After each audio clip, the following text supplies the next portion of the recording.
둥둥 수요 특강 달을 가리키다. 매주 수요일 코너입니다. 달을 가리키다. 성현들은 달을 가리키고 있지만 우리는 그 손가락만 보고 있지 않은지 돌아보는 시간인데요. 종교의 문자나 상징이 아니라 그것이 가리키고 있는 종교의 참된 가치에 대해 생각해보는 시간입니다. 한국의 대표 종교학자인 오강남 교수가 오강남의 생각을 펴냈습니다. 이 책은 오강남 교수가 평소 종교, 사회, 삶에 관해 느낀 내용들을 담아 펴낸 건데요. 이 시대를 살아가는 종교인들과 사람들에게 전하는 메시지 들어보겠습니다.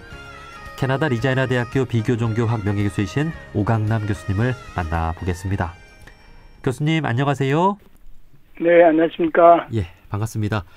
자, 반갑습니다. 오늘 오강남의 생각 42번째 시간인데요. 오늘의 주제는 떠나신 분들을 생각하며 한스킹 신부입니다.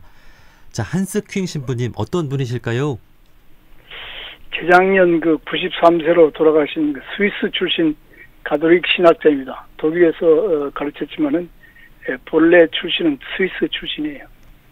가톨릭 신학자로서 여러 가지 이제 중요한 가톨릭의 쇄신을 위해서 애쓴 그런 분이라 이렇게 볼 수 있죠. 예, 그 교수님께서 얼마 전에 그 존 쉘비 스퐁 신부님에 대한 소개를 해주셨잖아요. 예. 그 이제 개신교 내에서 전통적 그리스도교의 교리들을 비판하는 입장을 가지고 또 개신교의 혁신을 이렇게 주창한 분으로 소개를 해주셨는데 한스킹 신부님은 카톨릭계에서 이제 비슷한 주장을 하셨다고 볼 수 있을까요? 그렇죠. 이분도 그 그리스도교 특히 가톨릭의 불합리한 교리를 비판하고 고치려고 애를 썼죠. 가장 두드러진 부분은 교황 무류설입니다. 교황은 실수할 수 없다는 그런 교리를 비판한 것이죠. 한 가지 예로 중국에 온 그 예수의 신부들이 교황에게 제사가 우상 숭배냐고 물어보았을 때 교황이 그것이 우상 숭배다라고 한 것은 교황이 저지른 가장 치명적인 실수 중에 하나라고 그런 식의 말까지 한 정도로 교황이 절대 실수를 안 한다 하는 말은 말이 안 된다 이런 비판을 했습니다. 그 외에 사제들의 그 독신제도도 비판하고 또 가장 말썽이 많았던 것은 그 동정녀 탄생 이야기입니다. 동정녀 마리아가 아기 예수를 잉태했다 하는 것은 이분이 뭐라 그러냐면 이것은 종교적 진리이지 생물학적 진리가 아니다. 이런 말 때문에 이제 교황으로부터 바티칸으로부터 이제 문제가 생겼죠. 그러게요. 이제 교황님도 비판하고 이제 전통적인 그리스도교의 교리들도 비판하고 그러다 보니까 그 이제 이 한스킹 신부님이 신학교 교수였는데 이 교수직을 박탈당하는 일도 있었다면서요? 예, 교수직 자체를 박탈당한 것보다는 독일 그 튜빙겐 대학에서 가톨릭 교수로 있었는데 이제 가톨릭 교수로서 가르칠 자격을 박탈당한 거죠. 그러나 학교 측에서 그 교회 일치 신학 연구소장이라고 하는 직위를 그냥 유지하게 선처해 주었습니다. 그래서 끝까지 그 자리에 있었는데 한스킹 신부가 제가 재직하던 그 대학교에 와서 강연을 한번 했는데 네. 그때 뭐라고 그러냐면 바티칸 번호판을 달고 운전하기보다는 교회 일치 그게 영어로는 에큐메니컬이거든요. 에큐메니컬 번호판을 달고 운전하기가 더 편하다 이런 우스개 얘기도 했는데 하여튼 교수직 자체는 그냥 가지고 있었습니다. 그러나 너는 당신의 이상은 이제 가톨릭 신학자로서 가르칠 자격이 없다. 이것이 이제 그 징계 내용이죠. 네, 그 카톨릭 사제이기도 했잖아요. 예. 이제 한스킹 신부님의 이러한 그 주장은 이제 카톨릭계에 많은 영향을 또 끼쳤을 것 같은데 어떻습니까? 한스킹 신부는 1960년대 초에 있었던 바티칸 제2차 공의회 있잖아요. 그때 그 가톨릭 신학계에서 가장 유명한 칼 바너라는 신학자와 함께 그 신학 부서를 담당하면서 가톨릭 쇄신의 바람을 불어넣었다고 볼 수 있어요. 그 당시 중요한 선언 중에는 이웃 종교에도 구원이 있다 이런 얘기도 하고 또 예수의 죽음에 현 유대인들의 책임이 없다. 또 예배에서 라틴어 대신에 지방 언어를 써도 좋다 등등 개혁적인 요소를 많이 도입했죠.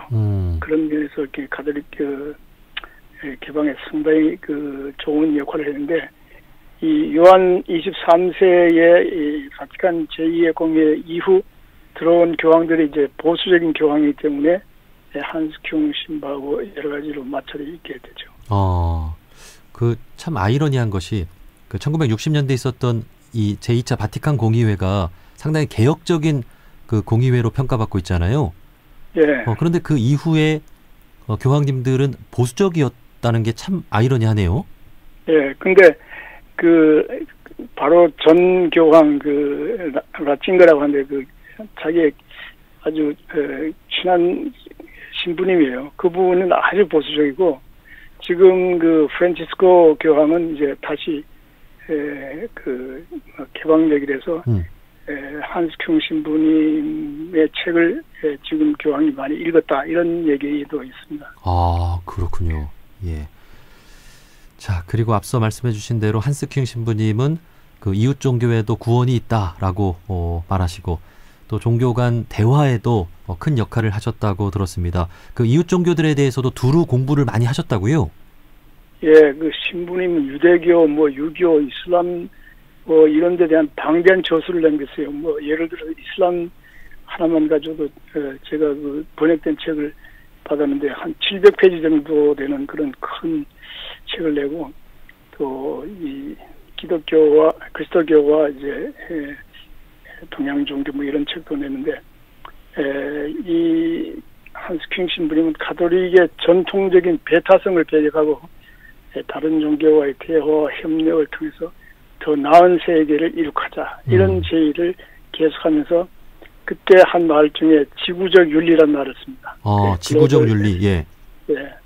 또 지구적 책임, 글로벌 리스폰시빌리티, 이런 같은 개념을 쓰면서 종교들 간의 평화를 축하하자. 그러기 위해서는 배타적인 생각을 가져서는 안 된다, 이런 얘기를 많이 해서 이런 종교 대화에 큰 영향을 미쳤죠. 예. 이 지구적인 윤리나 지구적인 책임이나 모든 종교가 공통적으로 가지고 있는 것인 만큼 종교 간 대화의 필요성을 아주 강조하기에 아주 적절한 말씀인 것 같습니다. 네. 자, 이렇게 한스큐 신부님의 종교 간 대화라든지 어떤 평화에 대한 책임을 강조한 것은 이제 현 프란치스코 교황님도 많은 영향을 받고 이제 이웃 종교 지도자들과 만나서 평화를 위해 함께 하겠다는 그런 선언을 하고 계신 게 아닌가 하는 생각도 드네요. 예, 자, 그럴 수도 있죠. 예. 마지막으로 한스큐 신부님의 가르침 중에 우리가 꼭 기억했으면 하는 내용이 있다면 마지막으로 한 말씀 해주시죠.